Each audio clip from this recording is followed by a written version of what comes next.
Bismillah, alhamdulillah, wa salatu wassalamu ala rasulillah, assalamu alaikum wa rahmatullahi wa barakatuh. And welcome to the 4 final benefits of Straight Path Academy Arabic Volume 1, Reading Arabic Letters. So after completing all 20 lessons of this course, you now know all the different Arabic letters and symbols. However, there are 4 final things I'd like to bring to your attention, because as you continue your Arabic learning journey, it's likely that you'll come across some of these things that we did not specifically go over in this course. So inshallah, I'm going to briefly summarize them. So when you do come across them, you're not surprised and shocked and confused, but rather you'll have some familiarity. So for example, when you're reading the Arabic language, you might come across certain words that are written in a fancy and artistic way. So for example, you might come across stacked letters, where instead of one Arabic letter being written next to the letter that comes after it, it's written on top. And here we have 3 examples to show you exactly what we're referring to.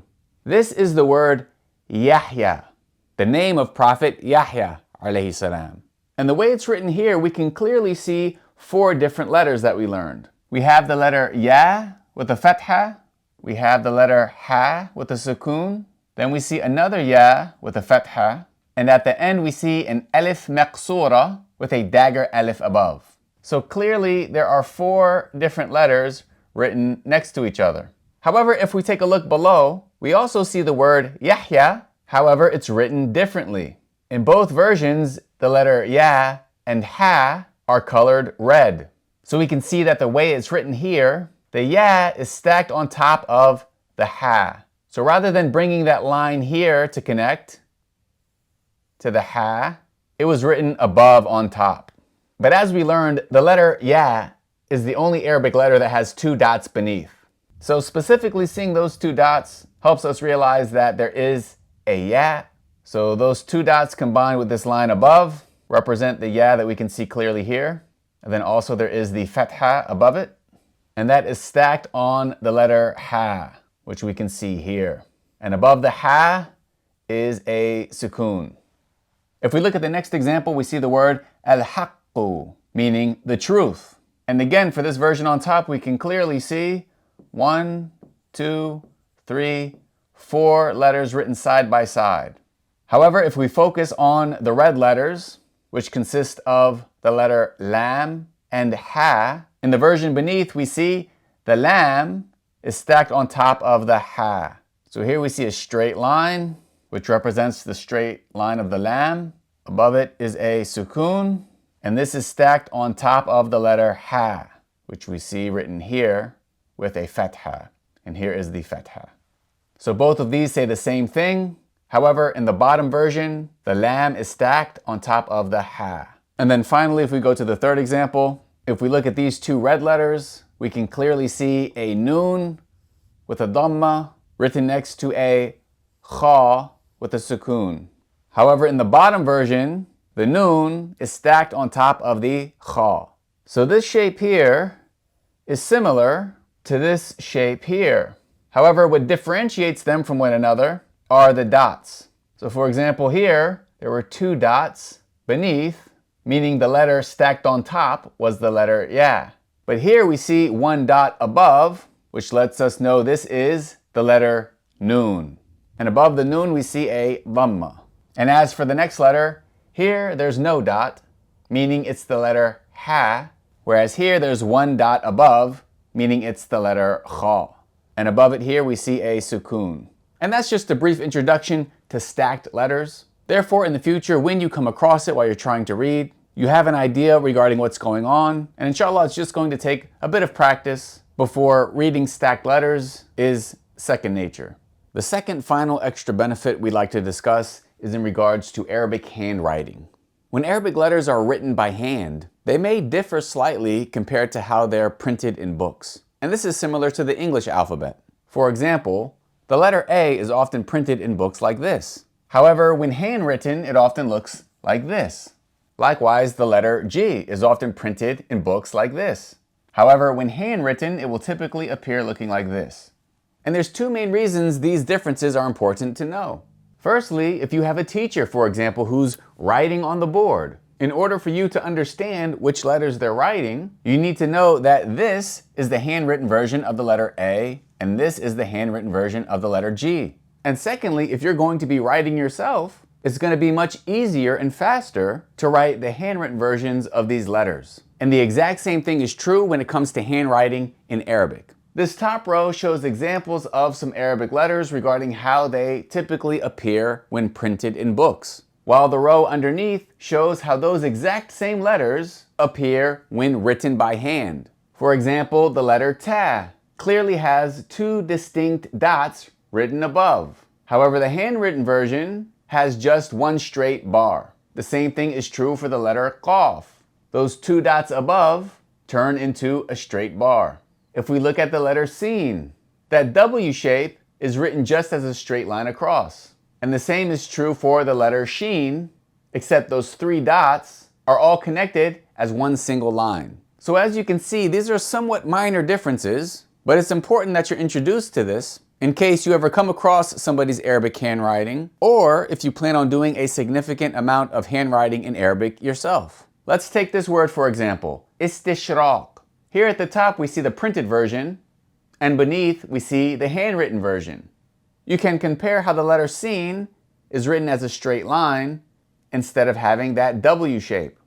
You can see how the letter ta is a straight bar instead of two distinct dots. The letter shin is also a straight line, and instead of three distinct dots, it's one connected line. And then the letter qaf has a straight bar instead of those two distinct dots. So now that we can read the handwritten version of istishraq, let's see how much faster it is to write this word like this rather than like this.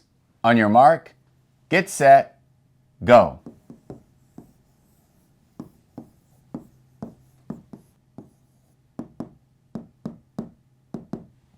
And that's just a brief introduction to Arabic handwriting.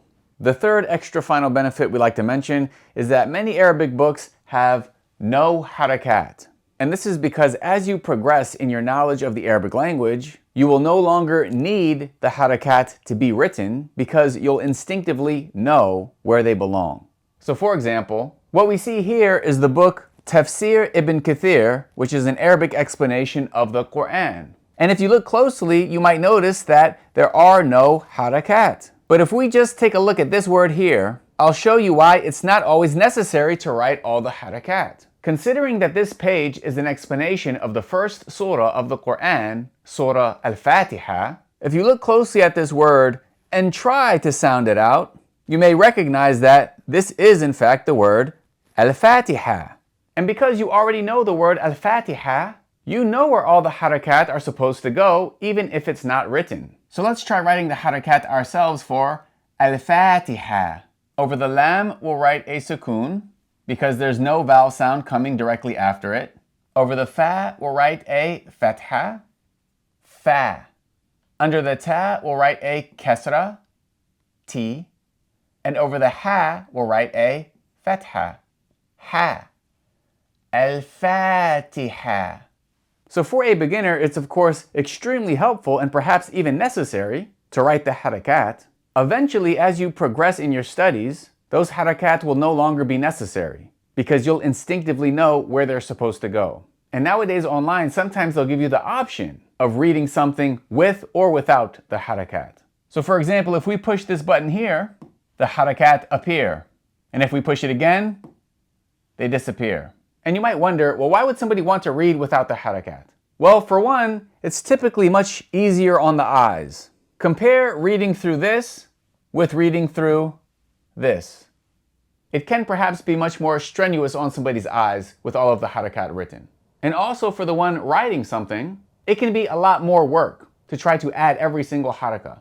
But now you know that when it comes to reading Arabic, you're very likely to come across books where the Harakaat are not written, and these are some of the reasons why. Our fourth and last final extra benefit is regarding the Qur'an. After completing this course, you might open the Mus'haf and not recognize every single thing that you see. And that's because, as we've mentioned in previous lessons, the Qur'an is a special book. So the way that it's written, the way that it's recited, is unique and not like other Arabic books. And that's not to say that what you learned in this course isn't going to help you read the Qur'an. Inshallah, it very much will. But I just want to bring these things to your attention in case you're surprised and you notice things that you weren't taught in this course. In order to properly read and recite the Qur'an, it's worth taking a course specifically on that.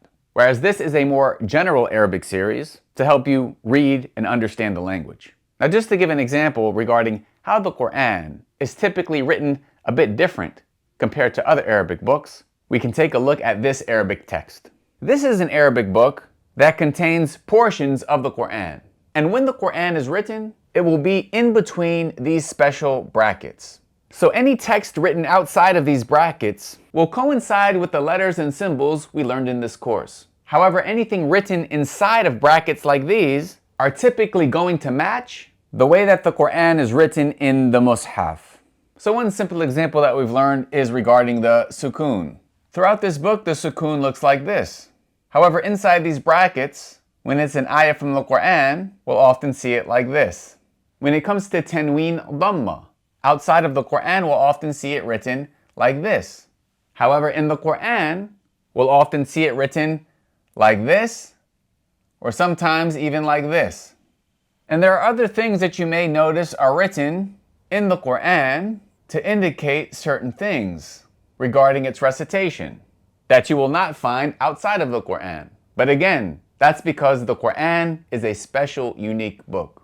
And I'm not pointing these things out to overwhelm you. I just want to bring them to your attention because if and when you do come across these things, I want you to not feel overwhelmed, but rather I want you to have a level of familiarity so that you can recognize what's going on. And when the time comes for you to learn these things more in depth, you can do so. But right now, with Straight Path Academy Arabic, we're taking it one step at a time, inshallah. So with that said, although this course is coming to an end, this is really just the beginning. Because now that you know how to read the Arabic language, the next step is to practice reading and build our vocabulary, which the next portion of this book has been designed to do. So keep up the great work and stay tuned for the next lesson because inshallah, we're just getting started. Jazakumullahu khairan. Subhanaka Allahumma wa bihamdik ashhadu an la ilaha illa anta astaghfiruka wa atubu ilayk. Assalamu alaikum wa rahmatullahi wa barakatuh.